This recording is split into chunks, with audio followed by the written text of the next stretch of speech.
Bueno, después de la apabullante conferencia de Berlín, tenemos con nosotros a Juan Ignacio Vidarte, del Museo Guggenheim de Bilbao, que también ha constituido una revolución en el mundo de los museos en España. Él es licenciado en Ciencias Económicas y Empresariales por la Universidad de Deusto y realizó cursos de posgrado en el Instituto Tecnológico de Massachusetts, en el MIT. En el 92 le nombran director del consorcio del proyecto Guggenheim Bilbao, responsable de la construcción e instalación del museo en la ciudad. En el 96 es nombrado también director general del Museo Guggenheim de Bilbao, cargo que simultanea desde el 2008 con el de director general de Estrategia Global de la Fundación Solomon Guggenheim. Bajo su gestión, el museo recibe numerosos premios y galardones, entre ellos la Medalla de Oro al Mérito de las Bellas Artes en el año 99. Participa también en foros nacionales e internacionales, publica numerosos artículos e imparte conferencias en muchos lugares y en universidades, Deusto, Salamanca, la Menéndez Pelayo o la Universidad de Harvard. Gracias.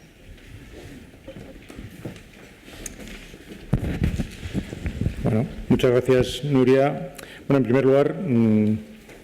agradecer a la Fundación de los Amigos del Museo del Prado por su invitación para estar presente en este curso. Es para mí un honor, desde luego, estar aquí y además, bueno, soy consciente de que el listón de esta mañana está muy alto y, aunque soy de Bilbao, eso me da cierto respeto. Pero bueno, yo creo que, adecuando la escala, yo espero que por lo menos lo que yo voy a decirles hoy no les resulte falto de interés. Para mí, como digo, es un privilegio estar aquí hoy y por este lugar, por estar aquí en el Museo del Prado y por estar también presente en estos cursos. Pero además, cuando me invitaron y leí el enfoque del curso que había hecho su director, Paco Calvo, me pareció muy sugerente esta idea de analizar, en este caso, los museos en el contexto de lo que ha supuesto en nuestra historia y en la historia, digamos, de la civilización occidental en estos 2 o 3 últimos siglos, el desarrollo de la idea del viaje de ocio, digamos, del viaje sin una finalidad concreta. Me pareció que era muy interesante esa idea porque realmente tanto este concepto del viaje de ocio, lo que hoy denominamos viaje de ocio, y la idea del museo, pues son ideas que efectivamente como concepto surgen de una manera casi simultánea, son ideas pues, que también tienen origen en el siglo XVIII y que han tenido en nuestras sociedades una evolución bastante paralela, quizá porque ambas han sido favorecidas por el desarrollo por ejemplo, pues por el aumento de la curiosidad intelectual en nuestras sociedades, por el aumento también de la disponibilidad de tiempo de ocio. Y, como digo, pues han tenido ese desarrollo paralelo, yo creo que alimentado el uno al otro y viceversa. Y es interesante porque realmente el museo,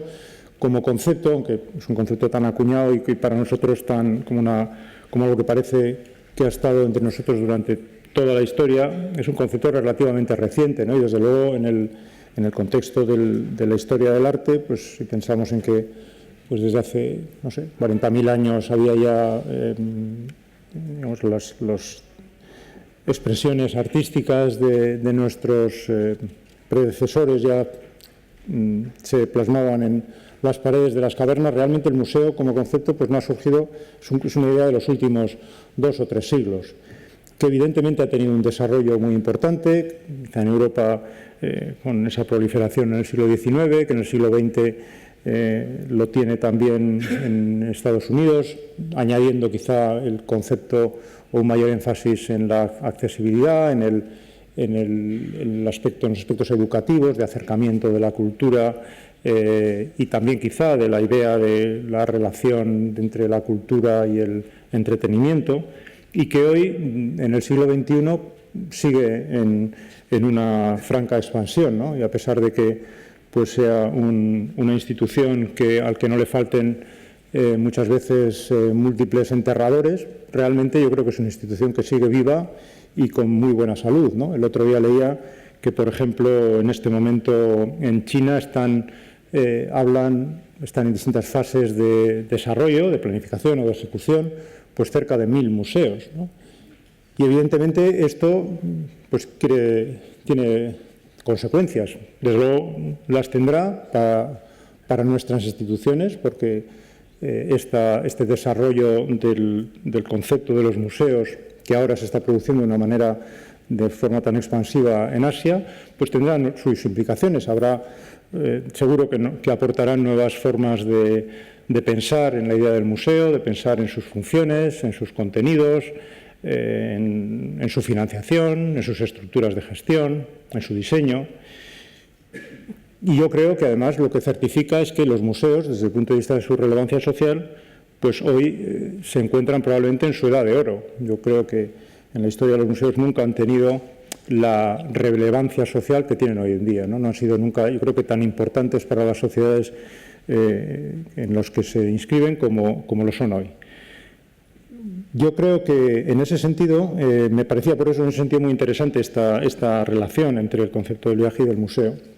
Y yo creo que si analizamos pues, lo que ha pasado, lo que está pasando en estos días, en estos últimos años, pues vemos cómo pues, claramente en Asia hay un desarrollo muy importante de nuevos museos. Este, por ejemplo, es un museo de reciente creación en Doha, en Qatar, el Museo de Arte Islámico, que es un museo extraordinario. Museos que son pues, absolutamente paradigmáticos, como es este mismo museo, han tenido procesos de expansión importantes en los últimos años. Lo mismo ocurrió con el Reina Sofía, por ejemplo, con el Thyssen, aquí en Madrid. Otros museos existentes, como por ejemplo la Tate Modern en Londres, que pues, no tiene todavía ni 20 años de existencia, están ya abordando un proceso de posible expansión, y esta es una fotografía de la maqueta de su proyecto de expansión. Museos tradicionales, como el museo, digamos, que tiene una vigencia muy tradicional, como puede ser el Centro Pompidou en París o el Museo del Louvre, instituciones que, también hay que decirlo, hace 15 o 20 años, cuando se empezó a hablar de la posibilidad de que los museos pudieran tener un desarrollo más allá de sus propios muros, en otras localizaciones que fueran las que en su origen les vieran nacer, que fueron, como digo, instituciones que en aquel momento pues, fueron muy críticos ante aquella idea, hoy la están abrazando con proyectos de desarrollos, como la fotografía anterior, que es el museo del Centro del Pompidou en Metz, o este que es el proyecto de expansión del Louvre en Lens, en el norte de Francia también, que se inaugurará a finales de este año. Incluso esos museos, algunos de esos museos, han abrazado esta idea de una manera con gran entusiasmo, y por ejemplo este es el proyecto del Museo del Louvre Abu Dhabi, que en un espacio del que luego comentaré algo, porque nosotros, la institución de la que yo formo parte, la Fundación Guggenheim, tiene también un proyecto en esa misma ciudad, en ese mismo emirato, que es Abu Dhabi. Pero como digo, yo creo que todos estos proyectos lo que vienen a manifestar es la vigencia de la idea de los museos y de qué manera los museos siguen hoy en un momento yo creo que de franco desarrollo. Evidentemente, esta situación, esta constatación de estar en la edad de oro también supone retos para los museos. Yo creo que implica que evidentemente los museos nos enfrentamos con un tiempo de oportunidad, pero también un gran reto de poder servir y ser capaces de afrontar los cambios que son necesarios para poder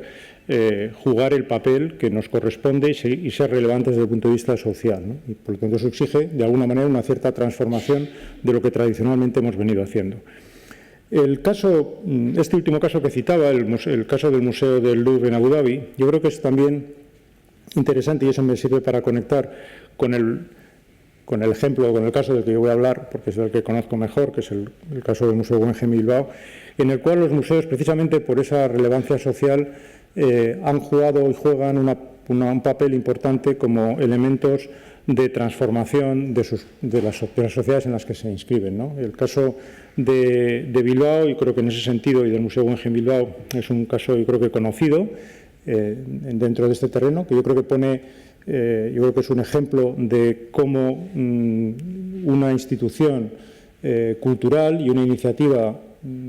cuyo sentido y cuyo fondo y cuya razón de ser es el de desarrollar y crear una institución cultural puede servir, además de a los fines a los que sirve cualquier institución cultural, además como elemento de catalizador y de transformación de toda una sociedad, y en este caso concreto de una ciudad como es el caso de Bilbao. El Museo de Bilbao es, en este sentido, yo creo que responde a la asunción de una idea que es todavía hoy contestada, pero que desde luego hace 20 años, que es cuando surgió este concepto, era todavía más contestada, que es la idea de que la cultura como iniciativa es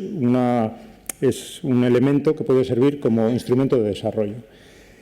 Cuando esto se planteó en el caso de Bilbao, y esta es una imagen muy borrosa y muy oscura de lo que es el centro de la ciudad de Bilbao, y que yo la traigo aquí para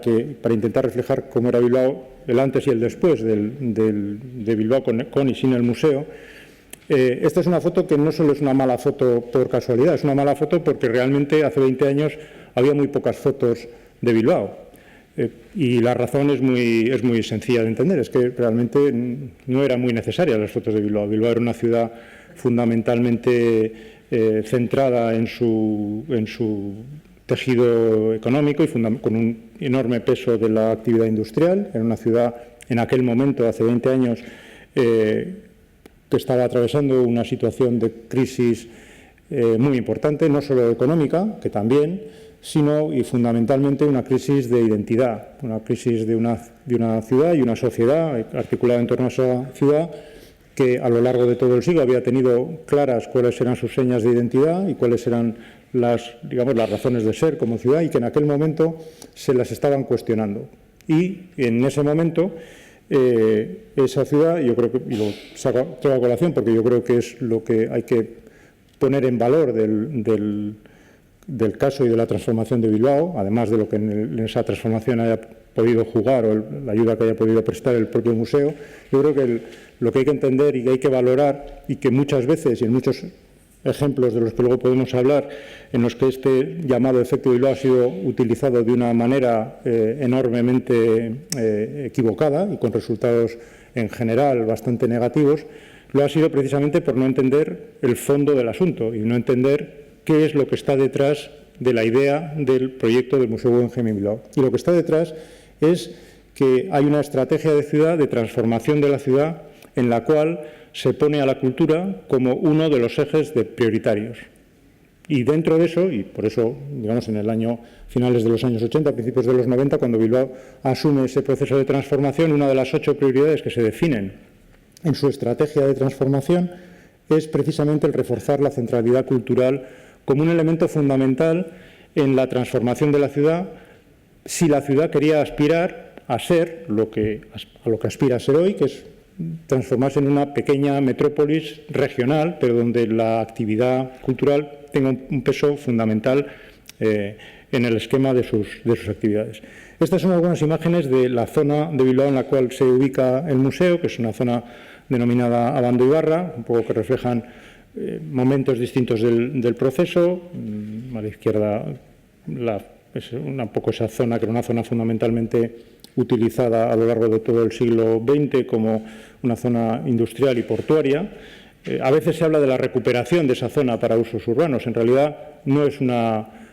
expresión correcta, porque realmente esa es una zona que nunca había tenido en la historia de Bilbao una utilización urbana. Había sido siempre una zona o portuaria o industrial. Y, como digo, en estas fotos se ven algunas fases de esa transformación. Cuando en ese momento la ciudad asume el cambio, y esto es importante, yo creo que también entenderlo, la cultura forma una parte de esos ejes, es uno de esos 8 elementos de prioridad. Y dentro de esos, pero es uno más, es decir, que no es la única actividad, o no se considera que es la única actividad que hay que desarrollar. Hay que desarrollarla en el contexto de todo un proceso de transformación que incluye inversiones en infraestructuras de comunicaciones, en infraestructuras de mejora del medio ambiente, con el componente adicional que yo creo que ha dado también un valor, ha añadido valor a este proceso de cambio, que es el contar con reconocidas figuras del ámbito de la arquitectura y de la ingeniería en el desarrollo de esos proyectos, de manera que, además de ir cubriendo necesidades, se ha ido aportando valor y creando valor en cuanto a la riqueza de la propia ciudad. Y dentro de ese contexto de actuaciones surge el proyecto del museo. Surge el proyecto del museo como un elemento fundamental en cuanto al, con el objetivo de servir como de catalizador de ese proceso de transformación. Y en ese sentido, por entender, y se entendía entonces, y yo creo que el paso de estos 20 años ha confirmado esa apuesta, por entender que una ciudad que aspira a convertirse en una pequeña metrópoli regional tiene que ser sede de una serie de actividades, desde luego actividades en el ámbito del servicio, de la logística, de la educación, pero tiene que ser también una ciudad donde la cultura juegue un papel fundamental. Y dentro de eso, y en ese sentido, en la presentación de este curso se hablaba de los museos que al final vienen a ser los elementos identificativos y distintivos de las ciudades y los que al final son los que, digamos, en el transcurso de estos viajes son la referencia del paso por cada una de estas ciudades. En ese sentido, Bilbao aspiraba también a contar con una infraestructura cultural que, además de complementar el resto, tuviera una proyección internacional y fuera un espacio que atrajera la atención y atrajera el interés no solo de los visitantes procedentes de su propio entorno, sino que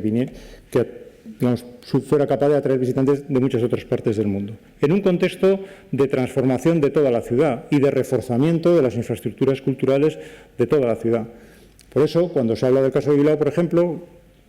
y antes me refería a veces a esa perversión de ese denominado efecto Guggenheim o efecto Bilbao, que ha llevado, yo creo que con resultados en general bastante negativos, a muchas ciudades a pensar que cualquier problema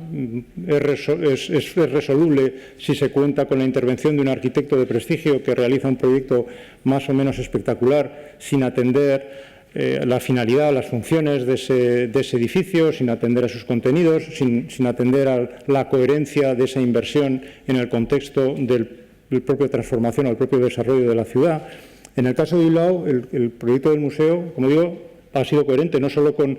que ha habido actuaciones mucho más importantes desde el punto de vista económico en el desarrollo de otro tipo de infraestructuras, sino en el propio reforzamiento de esa centralidad cultural que ha pasado por reforzar y revitalizar instituciones culturales que ya existían en Bilbao antes del museo y que afortunadamente han seguido existiendo y han mejorado su existencia después de la inauguración del museo. Sin ninguna duda, una de ellas, y el que es actualmente el director de este museo, Miguel Zuaza, lo conoce bien porque él fue protagonista de ese proceso de transformación, afecta al Museo de Bellas Artes de Bilbao, una institución que ha sido la referencia cultural entre las artes plásticas de la ciudad y que gracias, yo creo, que a ese proceso de transformación de la propia ciudad, en acompañamiento al que ha vivido con el desarrollo del Museo Guggenheim, ha habido su propio proceso de transformación y de expansión. Dentro de este esquema, evidentemente el museo ha generado efectos, yo creo que de todo tipo. Ha generado efectos yo creo que en el ámbito de la transformación de la ciudad, de la propia personalidad de la ciudad, hacia una ciudad más abierta, más cosmopolita. Ha generado efectos desde el punto de vista de la transformación urbanística de la ciudad, de la recuperación de toda esa zona tradicionalmente utilizada para la industria y para el puerto, que ha pasado a ser un espacio de oportunidad de actividades urbanas. Ha tenido un efecto, yo creo que fundamental desde el punto de vista psicológico. Creo que el museo y el proyecto del museo ha servido para reforzar la autoestima de la sociedad, y una sociedad que afronta un proceso de cambio tan ambicioso y tan dramático como el que ha afrontado la sociedad de Bilbao y la sociedad vasca en general en los últimos 20 años, necesita este tipo de estímulos positivos y de confirmaciones de que la senda elegida es la correcta, y eso ha dado, yo creo que también, pie a que la ambición en ese proceso de transformación no decaiga. Pero además de eso, el museo evidentemente ha tenido un efecto muy importante desde el punto de vista de la proyección de la imagen de la ciudad en el mundo, y hay que tener en cuenta que hoy, en el mundo en el que vivimos un mundo que es cada vez más un mundo de ciudades, donde la presencia de las ciudades en el imaginario colectivo en el mundo es cada vez más importante, y en ese sentido las ciudades necesitan símbolos, necesitan identidades visuales y gráficas que ayuden a proyectar esa imagen. El museo yo creo que ha contribuido en ese sentido y en poco tiempo se ha convertido en un icono que la gente en el mundo asocia con la ciudad de Bilbao. Yo voy a dar en este sentido simplemente un dato que no tiene ningún valor económico en sí, pero simplemente lo doy como una manera de estimar, como un orden de magnitud de la magnitud de este impacto, ¿no? Por ejemplo, nosotros, como este museo nació, el museo que dirijo nació con múltiples objetivos, es también analizado desde múltiples perspectivas en cuanto a su evolución y por eso en determinadas áreas creemos que debemos hacer el esfuerzo de mantener de una manera regular y anual una sistemática de monitorización de cómo lo estamos haciendo. Y en el caso concreto de la proyección de la imagen en el mundo y la contribución del museo a la proyección de la imagen de Bilbao en el mundo, la manera que tenemos de analizarla es a través de este estudio que lo que valora es el importe, la valoración económica de las noticias que aparecen en los medios de comunicación, en la prensa escrita de una serie de países del mundo a lo largo de todo un año y asocia las noticias aparecidas con el museo en esos medios de comunicación,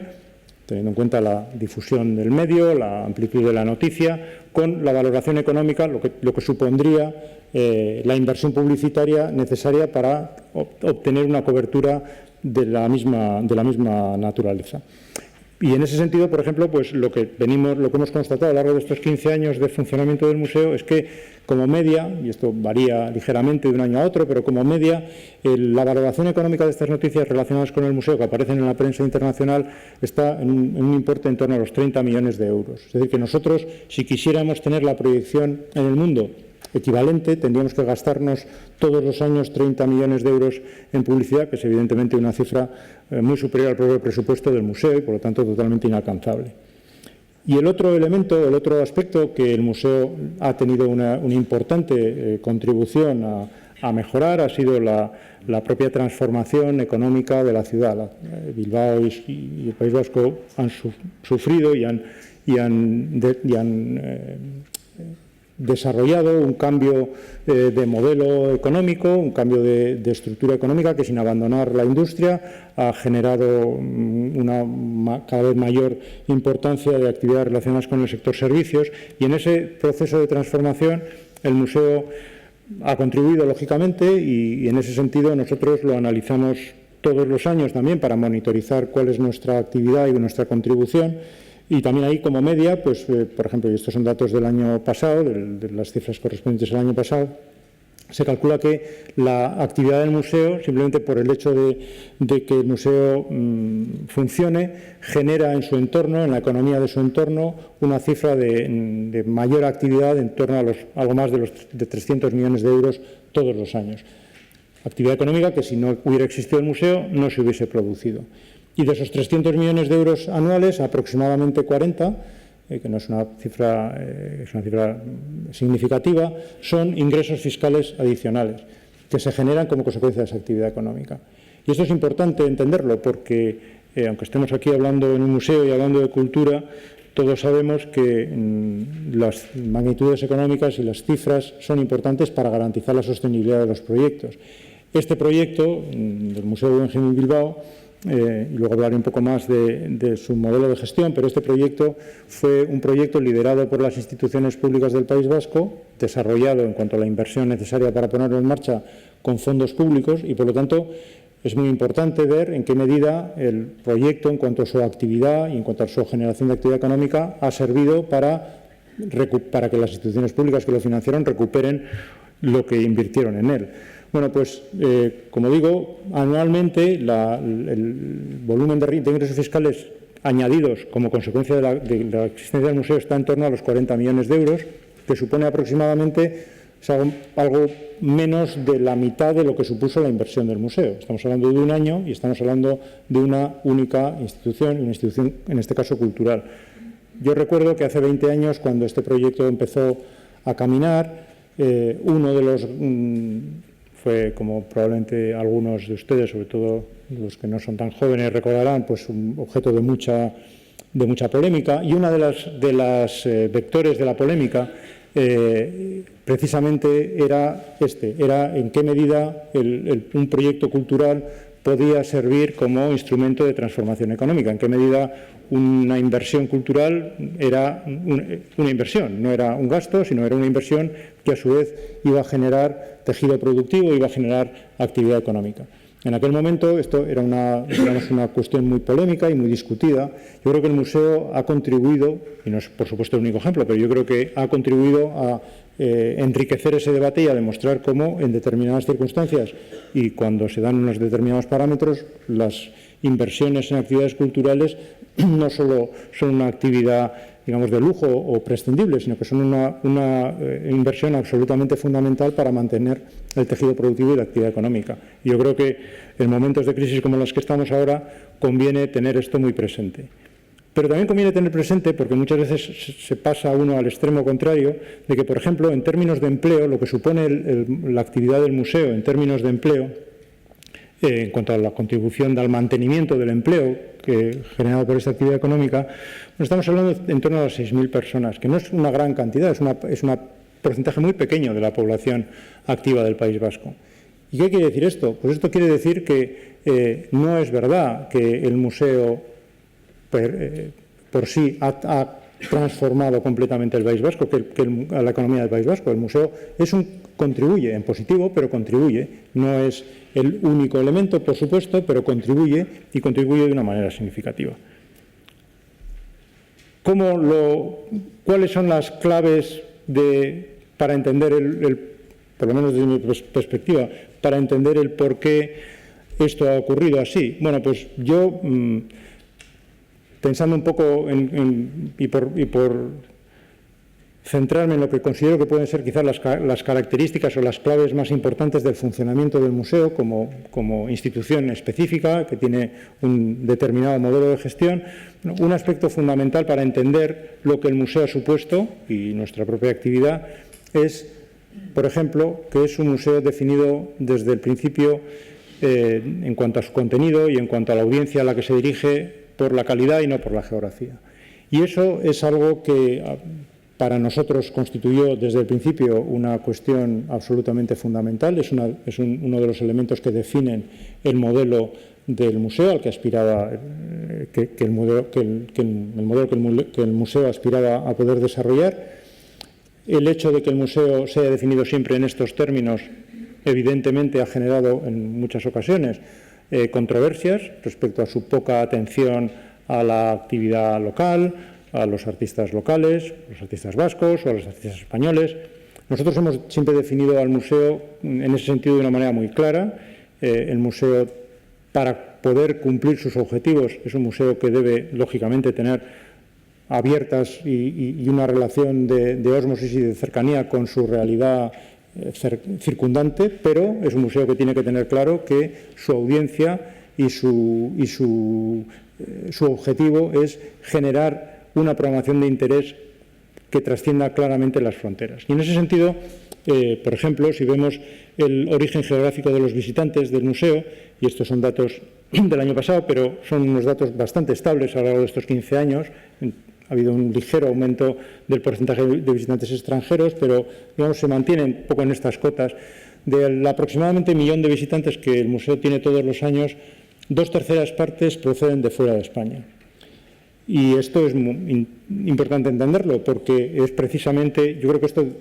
para nosotros es importante desde dos puntos de vista. Por un lado, nos dice que, por lo menos desde ese punto de vista, el museo está generando una programación que interesa a una audiencia muy variada, y esos son algunos porcentajes de los orígenes geográficos. Por ejemplo, la 1/5 parte de los visitantes del museo provienen de Francia, y eso nos ha hecho tener que replantearnos muchas de nuestras propias actividades, porque un componente muy significativo de nuestra audiencia habla francés. Y aproximadamente, también vemos aquí que si 2/3 partes son extranjeros, entre 8 y 9 de cada 10 visitantes provienen de fuera del País Vasco, lo cual para nosotros es muy importante porque supone, como digo, que el mensaje del museo tiene esa difusión y tiene esa audiencia. Eso no quiere decir que el museo sea poco visitado por los habitantes del País Vasco, que es una cuestión que muchas veces genera una cierta confusión. Ese 15% de visitantes del museo procedentes del País Vasco suponen 150.000 personas. La población del País Vasco está en torno a los 2 millones, o sea que no es un porcentaje despreciable de la población total del País Vasco. Pero, sin embargo, en el contexto relativo, sí es verdad que el museo fundamentalmente, los visitantes del museo fundamentalmente provienen del resto del mundo. Esto, por lo tanto, este carácter de internacionalidad y de internacionalización en cuanto a nuestra actividad, a nosotros nos parece que es importante desde ese punto de vista de cumplir nuestro objetivo y también desde el punto de vista de que el museo genere y sea capaz de generar esos efectos de transformación de los que antes hablábamos. Una segunda cuestión que para nosotros es una clave de funcionamiento y que nos parece que es importante y que es además un elemento que coadyuva a la realización de nuestras actividades en esos términos en los que antes me refería, es que el museo es una institución que trabaja en red. En este sentido, este es un concepto, yo creo que innovador, es un concepto en creación. Pero la idea es que el conjunto de instituciones que tenemos en nuestra denominación, el nombre Guggenheim, somos instituciones articuladas en torno a, digamos, unos elementos centrales, unos elementos que nos aglutinan. En este momento hay 2 museos en funcionamiento, además del de Bilbao, el Museo de Nueva York y la Peggy Guggenheim, la colección Peggy Guggenheim en Venecia, y hay un tercer museo que está en fase de desarrollo en Abu Dhabi como parte de ese desarrollo en la isla Saadiyat, donde además del Guggenheim Abu Dhabi estará presente el Louvre, que antes veíamos una imagen, del que antes veíamos una imagen, y un museo nacional de los Emiratos que se llamará el Museo Sheikh Zayed. Como digo, la idea de trabajar en red supone el poder compartir determinados elementos que son fundamentales en nuestra actividad. Compartimos la colección, las colecciones Guggenheim son en principio colecciones a las que nosotros desde el Museo de Bilbao podemos tener acceso para su presentación en los fondos del museo, además de la propia colección que el museo ha ido desarrollando. Compartimos sinergias en cuanto a la programación desde el punto de vista del desarrollo del programa expositivo, del programa por ejemplo, de muchos de los programas educativos, de áreas de conservación. Digamos, áreas relacionadas con los contenidos son áreas en las cuales trabajamos en red, y hay otras áreas de actividad del museo donde la actividad de cada uno de los museos, por ser muy específicamente, por las audiencias y los contextos geográficos muy diferentes, se desarrollan de una manera muy autónoma. Esta idea de trabajar en red a veces se ha entendido o se ha caricaturizado con la idea de la franquicia, ¿no? Y en ese sentido, pues bueno, una de las críticas muy recurrentes respecto al museo o al modelo del museo ha sido la no pertinencia de la idea de la franquicia en una institución cultural, ¿no? Los McGuggenheim como un elemento del que hay que huir. Para nosotros esta es una crítica, como digo, que no tiene mucho que ver con la realidad, porque realmente si uno piensa en qué es una franquicia y en el valor que hay detrás de una franquicia, se da cuenta de que en una institución cultural las franquicias es muy difícil que funcionen, porque la franquicia lo que fundamentalmente vende, el valor que aporta el trabajar en una institución que tiene franquicias es precisamente la repetición de la experiencia, el conseguir y ese es el valor es conseguir que el producto sea igual aquí, en Singapur o en Moscú, que el producto que se vende bajo esa denominación sea idéntico. Y ese es su valor, que en algunas ocasiones pues puede ser efectivamente algo que la gente quiera. En una institución cultural o en un museo más específicamente, esto es algo que prácticamente es imposible que funcione, porque realmente los museos lo que generan son experiencias y experiencias que tienen que ser, por definición, diferenciales, ¿no? Y en ese sentido, nosotros, si lo que intentáramos es replicar la experiencia del visitante en la Peggy Guggenheim en Venecia o el visitante del Museo Guggenheim en Nueva York en la Quinta Avenida, estaríamos condenados absolutamente al fracaso. Lo que permite, sin embargo, no siendo una franquicia, lo que permite, sin embargo, trabajar en red es precisamente abordar proyectos que individualmente serían muy difíciles o imposibles de abordar por cada uno de nosotros por separado y, desde luego, por un museo como es el caso de Bilbao. Y en ese sentido, nosotros, más que una franquicia, nos vemos, digamos, internamente en cuanto a contra la conexión o entre las relaciones entre los museos que llevamos este apelativo Guggenheim, nos vemos más como miembros, digamos, de una constelación donde hay distintas estrellas que cada una puede tener un brillo mayor o menor en cada uno de los momentos, pero que cada una de ellos aporta al conjunto, donde no hay un centro que irradie, sino hay unas relaciones, unas interacciones entre esos elementos de la red, cada uno con su luz propia. Y yo en este caso, y yo creo que es muy aplicable al caso de Bilbao, porque además yo creo que es una característica fundamental que ayuda a entender lo que ha ocurrido con el museo, siempre recuerdo una frase de Manuel Castells, un escrito de Manuel Castells de hace bastante tiempo. Yo creo que estará pues cerca de la época de que el museo estaba en fase de desarrollo, cuando todavía pues Internet estaba incipiente y por supuesto pues el mundo de las redes sociales ni siquiera existía. Y él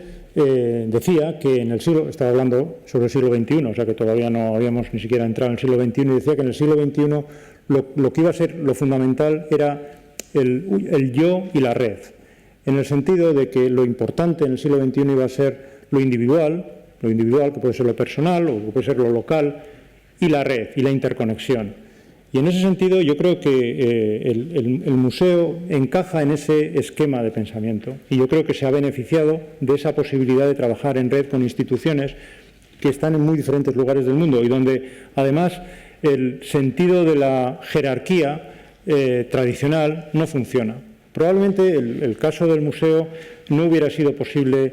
no sé, hace 50 años. Probablemente las relaciones que se establecen, no hubiera sido pensable establecer una relación de este tipo entre un museo en Bilbao y un museo en Nueva York. Probablemente se podría haber pensado en una relación de ese tipo entre un museo que estuviera en Londres o en París o en Madrid con Nueva York, pero no en Bilbao. Es una ciudad en la periferia incluso de un estado como España, ¿no? Y sin embargo, hoy eso es algo posible. Y eso es lo que ha permitido que el museo, desde el momento en el que nace, tenga ya una presencia en el imaginario colectivo de la red del mundo.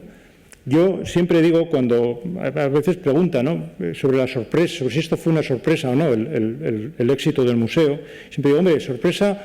quizá la velocidad, no los objetivos eran los que estaban marcados, pero sí es verdad que los objetivos se cumplieron antes de lo esperado. Y quizá el momento en el que yo personalmente fui consciente de que esto era posible fue el día que se inauguró el museo, la noche que se inauguró el museo, el 18 de octubre del año 1997, en el que la inauguración del museo, de un museo en una ciudad como Bilbao, fue noticia de portada en las noticias de la CNN de la noche. Entonces, claro, para mí eso fue una sorpresa absoluta y yo creo que eso es algo que probablemente 10 años antes no hubiera ocurrido. Hubiera sido imposible que la inauguración de un museo en una ciudad de la periferia sea una noticia de trascendencia mundial. Y sin embargo, en este caso lo fue. Y el efecto que eso tiene es inmediato, porque desde ese mismo momento el museo, a través de su identidad visual, que es su edificio, entra a formar parte del imaginario colectivo de la gente que está viendo las noticias en Bilbao, en Madrid o en Tokio. Y eso es lo que hace que desde ese primer momento el museo esté ya en ese ámbito, ¿no? Y como digo, yo creo que eso es algo muy circunscrito a ese momento histórico que nos tocó vivir. Por lo tanto, la red para mí es un segundo aspecto fundamental en cuanto a nuestro modelo de funcionamiento. Por supuesto, el museo, lo fundamental en el museo son sus contenidos. Y desde el punto de vista de sus contenidos, el museo tiene, digamos, como características más específicas el que desde el punto de vista, tanto desde el punto de vista de la presentación de su colección permanente, como desde el punto de vista de su programa de exposiciones temporales, ha intentado siempre que lo que caracterice su funcionamiento sea el dinamismo, por entender precisamente que el museo tenía o tiene que intentar ir permanentemente generando propuestas de interés, propuestas de experiencias de interés para la gente. Y en ese sentido, por ejemplo, nuestra idea de la colección permanente tiene algunas connotaciones un tanto sui generis y específicas de nuestro propio museo. Nosotros tenemos una colección permanente que, por un lado, tiene diferentes dueños. Dentro de nuestra colección permanente están las colecciones permanentes de Nueva York, del Museo de Nueva York o del Museo de Venecia, o la propia colección permanente del Museo de Bilbao. La propiedad, en ese sentido, de las obras y de las colecciones está muy claramente asignada a cada uno de esos museos, pero, sin embargo, el acceso a esos fondos es compartido. Y eso permite que el museo, en las presentaciones de su colección permanente, que las va realizando de una forma,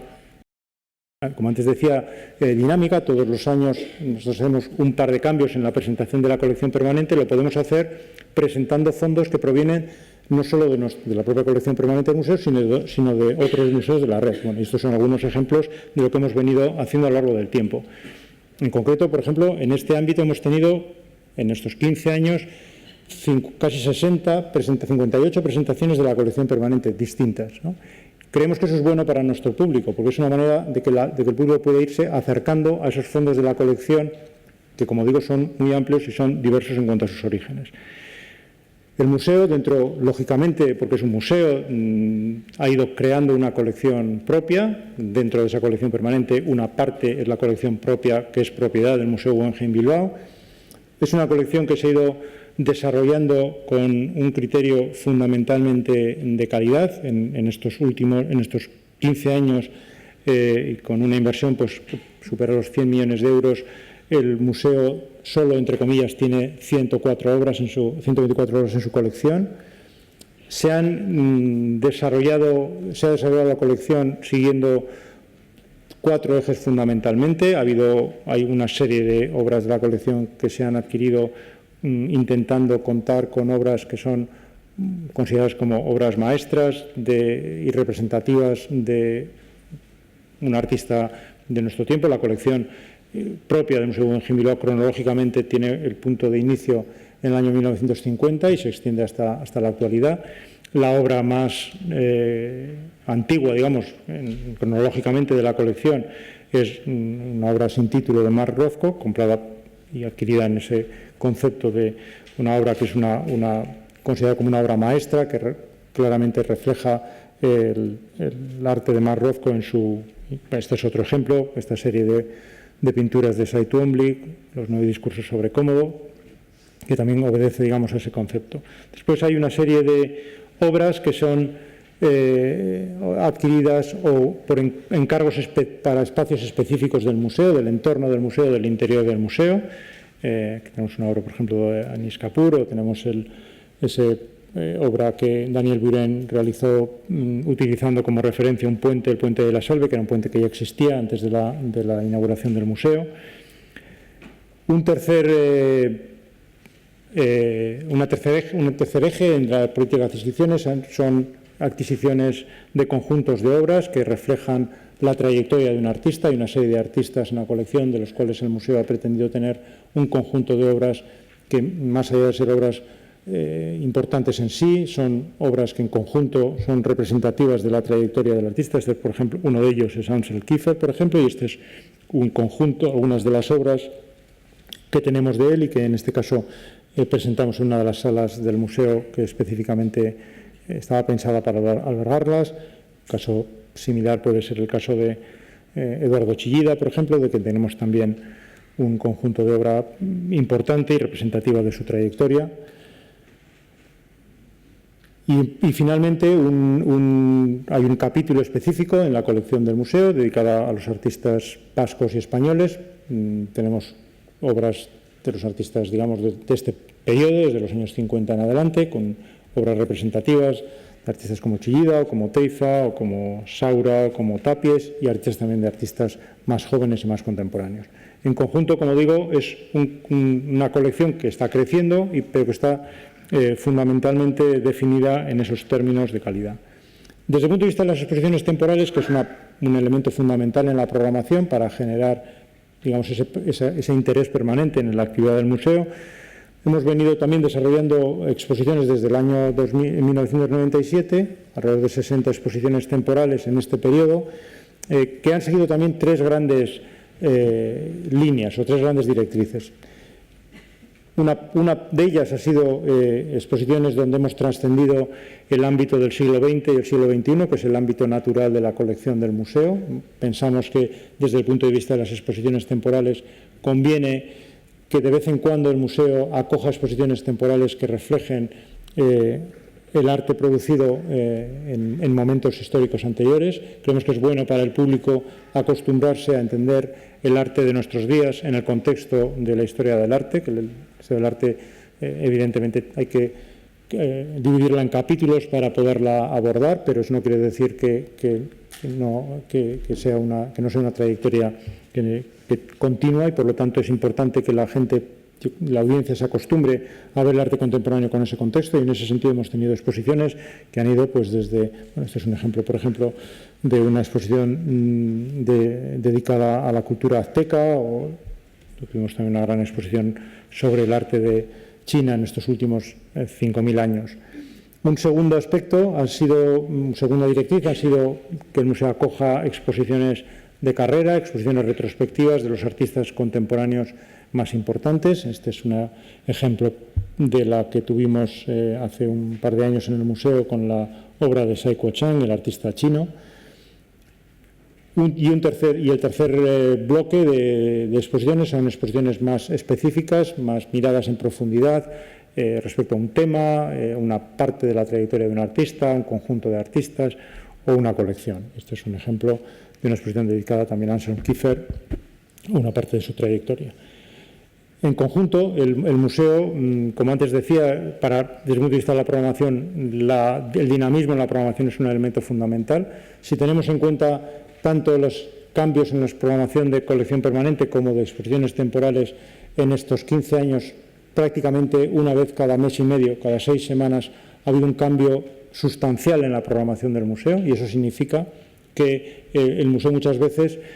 a pesar de que desde fuera se puedan considerar nuestras instituciones como instituciones muy quietas y muy tranquilas y un poco más cercanas a los mausoleos, realmente desde el punto de vista de su actividad muchas veces se parecen más a centros de producción dramática, donde cada mes y medio, como digo, hay un cambio sustancial que afecta a una parte importante de la superficie expositiva del museo.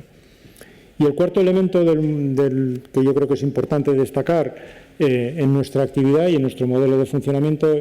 son los espacios. Evidentemente, el edificio de Frank Gehry para nosotros ha sido un componente fundamental de lo que nosotros contemplábamos como proyecto de museo, no solo porque para nosotros era importante contar con una tarjeta de identidad visual que ayudara a transmitir en el mundo la ambición del proyecto y lo que el proyecto pretendía ser, sino fundamentalmente porque el edificio de Frank Gehry proporciona unos espacios que, desde el punto de vista de la utilización de esos espacios como museo, suponen oportunidades únicas. El museo, dentro del mandato del programa que se le pidió a Frank Gehry, queríamos que él generara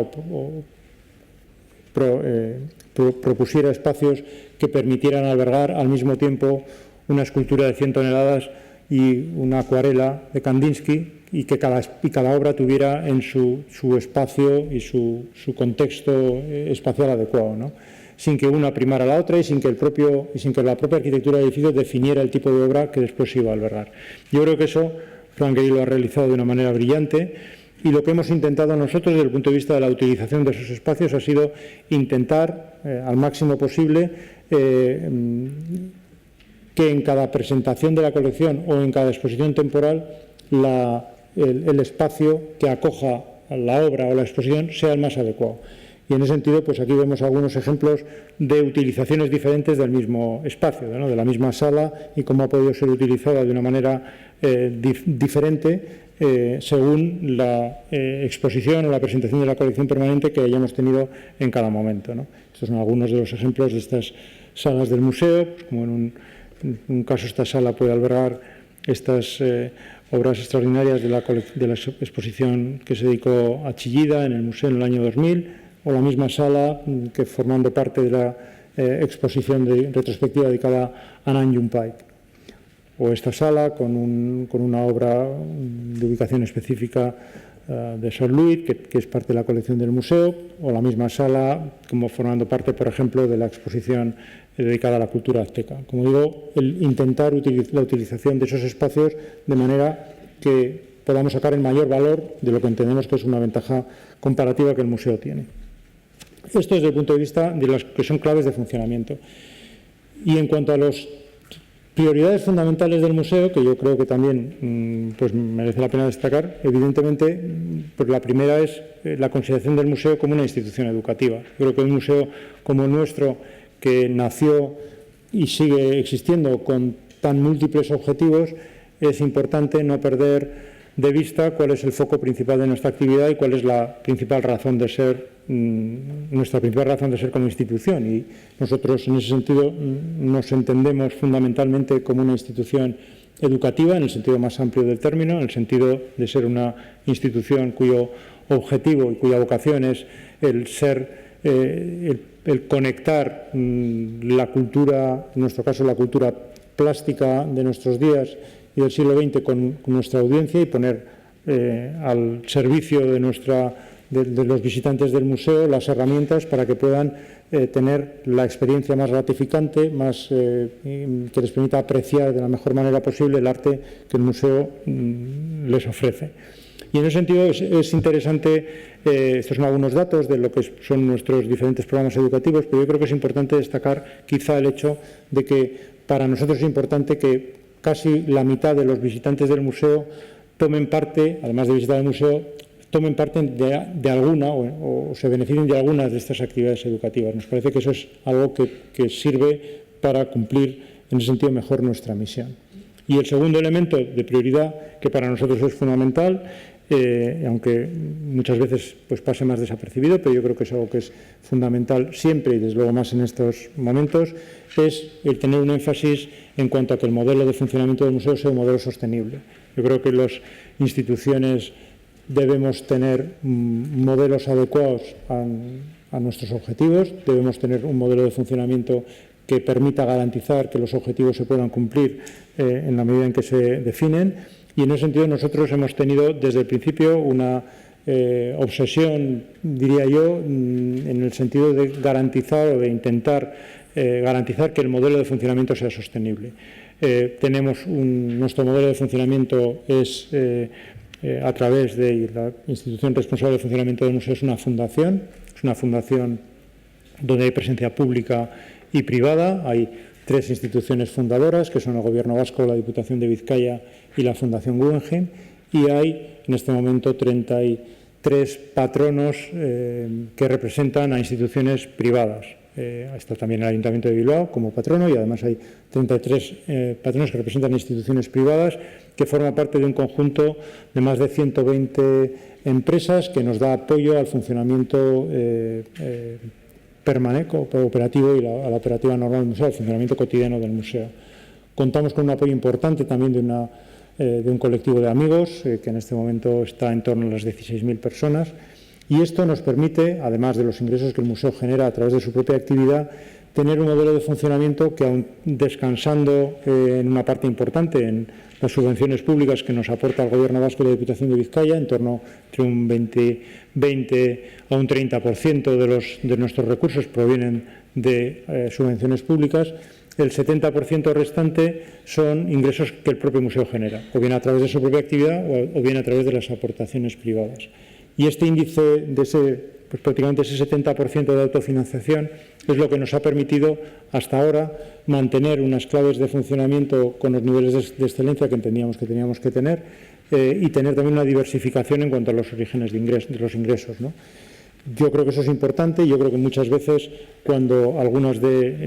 iniciativas se ponen en marcha de proyectos culturales no se presta la suficiente atención a este hecho y a esta variable que yo creo que es importante, como digo. Y por mi parte, esto es un poco el resumen de lo que yo quería transmitirles. Creo que me estoy un poquitín en el tiempo, pero espero que por lo menos quede un buen rato para preguntas que intentaré contestar. Muchas gracias.